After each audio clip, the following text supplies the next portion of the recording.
What's up, guys? Paul Avicola here. It's been a long couple of weeks. I was at GoPro Recruiting Mastery. Had some Thanksgiving. It was great. It was a while since I made my last video for you guys, but I want to give you guys something that really resonated with me after going to that convention.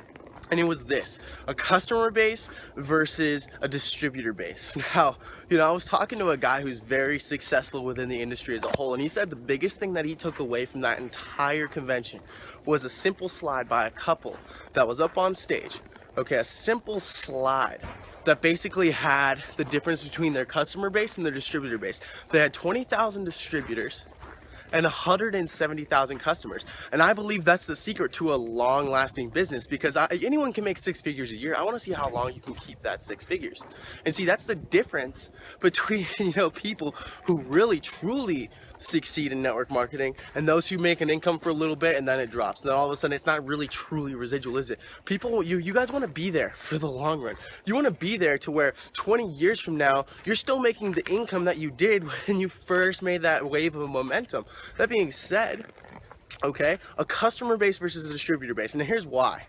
Okay, if you can get a bunch of customers consuming a product that competes in a worldwide market, that's at a price point that competes with a product that would be selling at Walmart.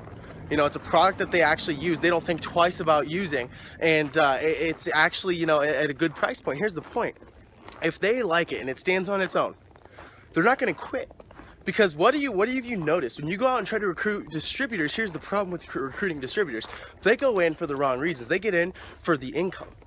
And the income is cool and all, there's very few people that actually can and succeed that way. But if you get involved for the product first, well, usually what we've noticed is around 80% of people who get involved because they love the product first become distributors in the future.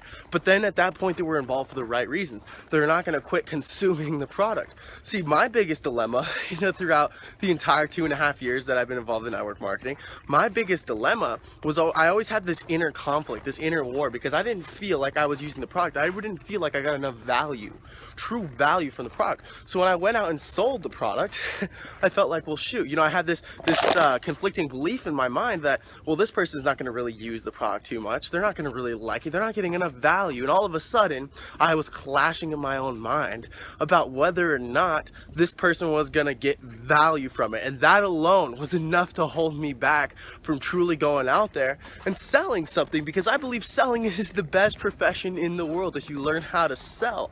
As long as two sides are winning. I didn't feel like both sides are winning. I felt like when I was selling a product that I didn't see real value in, I felt like, well, it didn't compete in a marketplace. I felt like it wasn't, it didn't stand on its own. It wasn't at a good price point. I felt like they weren't getting their values worth. And all of a sudden, I would sabotage myself. I'd have some self-sabotage. So what I recommend for you guys is find a product within your own company or another company. If you don't like your products and you don't see real value in them, find a product that you can really run with, that you feel good about, that competes in a marketplace, that it's a good price point, and then it stands on its own. Because if you can find a product like that, then you're not going to have this inner conflict of selling anymore. All of a sudden, you're going to go out and sell, and you're going to feel good about it. And the best part is, you're going to be working for customers, people who honestly just want to buy the product, who like the product, who are going to continually use the product, and they don't have the wrong expectation of, I didn't make any money, so I'm going to quit. That's what you want to get after. Because I know one thing: if you're going for distributors all the time, you're going to get a lot of people involved for the wrong reasons. They're going to get involved because they think they're going to make 5,000 within the first couple of months, which simply isn't true. And you can set the right expectations, but wouldn't it be better if you got a customer base? If all you did was recruit customers, people consuming the product, that like the product, continually use the product because they didn't have to worry about how much it cost that next month, because basically it just substituted something else in their life that they were already paying for. That's the way you want to build the network marketing business. So I hope you guys like the tip. And it's been a while since I made the last video, but I'm going to continually keep making videos for you guys. I'm going to keep uploading them on the channel. So I hope you guys like the video. Click subscribe, give it a like, and we'll talk to you guys soon.